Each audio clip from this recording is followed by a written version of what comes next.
Que el líquido extracelular 1/3 del agua total. Ahora debemos de conocer que cada uno de estos compartimientos, sus líquidos va a tener una composición o unas características similares o diferentes, las cuales vamos a ver a continuación. Tenemos los constituyentes del líquido extracelular e intracelular. Empezaremos viendo lo que va a ser la composición del líquido extracelular. El líquido extracelular, como ya se lo mencioné, en la gráfica podemos ver dos líneas rojas que va a representar un capilar, su interior y el espacio que existe entre las células. Líquido extracelular dividido en plasma sanguíneo y el intersticio. Bueno, la composición de este líquido va a estar regulada principalmente por lo que es la función renal. Y tenemos que dentro de los vasos capilares o de los vasos sanguíneos, la composición de este líquido va a estar dada o conformada por diferentes tipos de cationes y aniones. Como podemos ver en el gráfico, representan los aniones y los cationes, y sobreagregada vamos a tener la proteína denominada albúmina. Esto es muy importante para el tema que vamos a ver más adelante en lo que hace referencia a la presión oncótica capilar. Entonces tenemos que en contextos generales el líquido plasmático va a tener una diferencia con el líquido intersticial de aproximadamente 2%. Esta diferencia va a estar dada por la carga que generan los cationes y los aniones dentro del compartimiento del líquido plasmático. Es decir, hay más positividad dentro del plasma sanguíneo que en el espacio intersticial, aproximadamente 2%. Y en lo que son los electrolitos o cationes y aniones que conforman este líquido, se va a encontrar aproximadamente una similitud en estos dos espacios. Ya va a ser en su mayoría cloro y sodio. Hay que resaltar que las membranas capilares no tienen una selectividad y son muy permeables al agua, y también dan paso a lo que va a ser el transporte continuo entre estas dos cavidades de los electrolitos que se encuentran en ellas.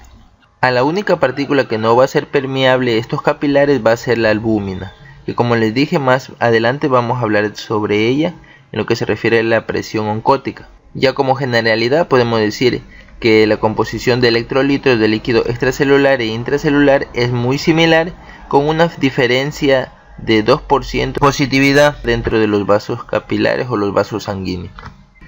Ahora vamos a hablar del líquido intracelular.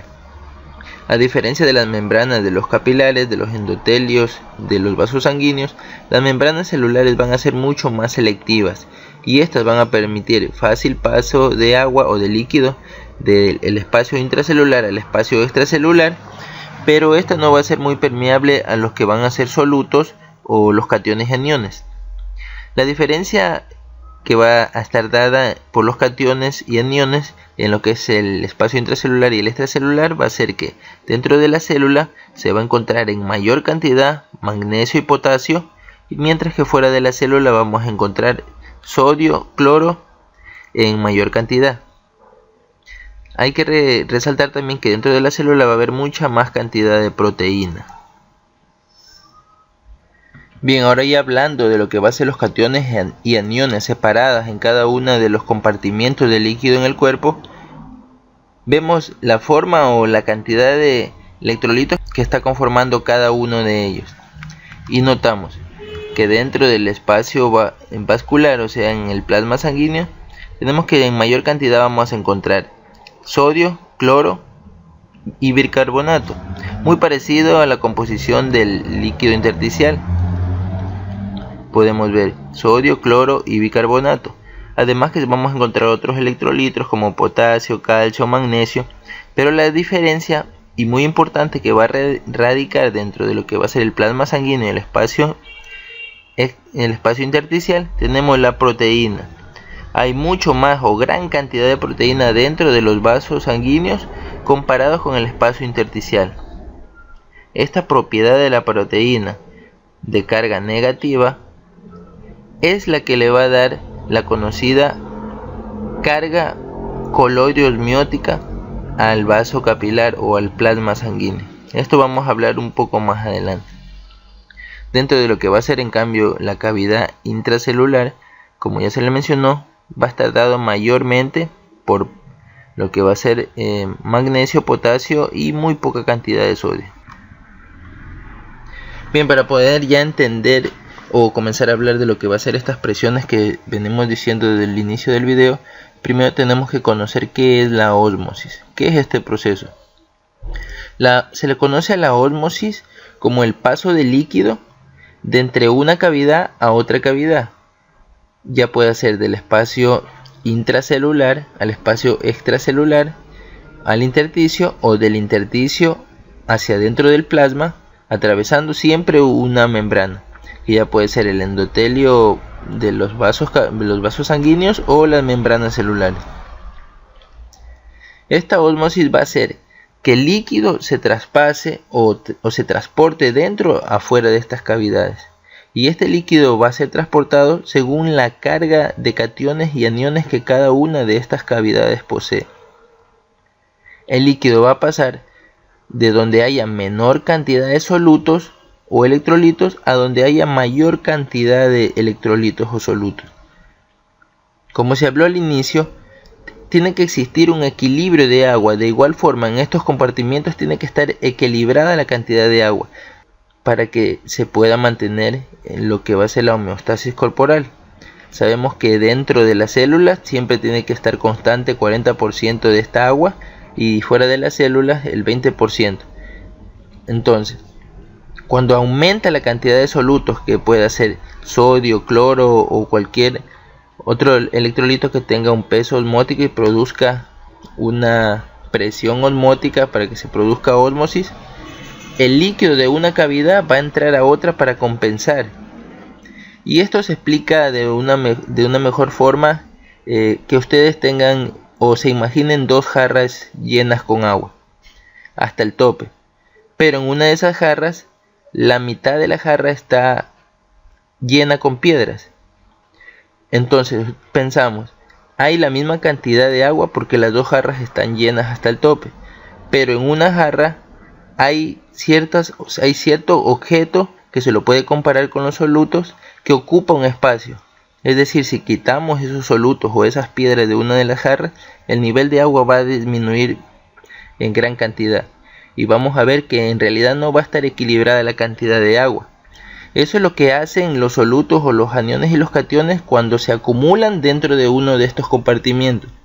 Disminuye la cantidad de agua y lo que va a hacer la ósmosis es regular esa disminución de agua y pasarse hacia la cavidad donde haya mayor concentración de solutos. A eso se conoce como la ósmosis.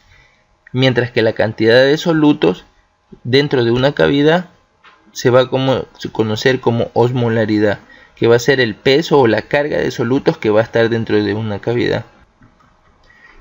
Bien, entonces para conocer la osmolaridad de cada una de estos compartimientos, como ya mencionamos, tenemos el espacio extracelular y el intracelular. El extracelular dividido en el intersticial y el plasma sanguíneo. Como ya tenemos también o hablamos ya del concepto de qué es la osmolaridad va a ser el peso o la concentración de solutos dentro de una cavidad o de electrolitos que le va a dar lo que se conoce como osmolaridad. Y cada una de estas cavidades tiene su respectiva osmolaridad que va a estar dada por los electrolitos. Tenemos que en el plasma sanguíneo la osmolaridad va a estar dada en un 80% por el cloro y por el sodio. En el espacio intersticial el 80% de su osmolaridad va a estar dada por el cloro y por el sodio.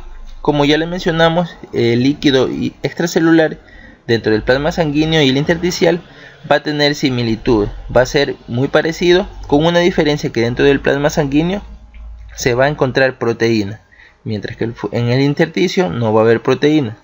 Entonces tenemos que el peso osmolar o la osmolaridad del intersticio va a estar dada ya sumada a todos los electrolitos que se encuentran en ella, más las correcciones respectivas, en aproximadamente 281 miliosmoles por litro, mientras que el plasma sanguíneo va a constar de 282 miliosmoles por litro. Noten la diferencia, que hay 1 miliosmol de diferencia entre el intersticio y el plasma sanguíneo. Y adivinen, este va a estar dado por la proteína, que como se les mencionó anteriormente, va a estar en más cantidad dentro de lo que va a ser el plasma sanguíneo. Cabe resaltar que un solo miliosmol de diferencia puede producir de 12 a 14 miligramos de mercurio de presión. Y esto es lo que nos va a hacer, o lo que nos va a dar la pauta para comenzar a hablar de lo que va a ser la presión oncótica capilar, que es la presión de ósmosis que va a producir la proteína dentro de los capilares. Como ya hablamos de la ósmosis, es el paso de líquido de una membrana a otra. Entonces dentro del capilar la proteína va a producir ósmosis, es decir, va a hacer que el líquido que está fuera del vaso capilar intente ingresar al capilar, porque hay más carga de proteínas y la osmolaridad del plasma sanguíneo es mayor gracias a esa proteína, 20 miligramos de mercurio más.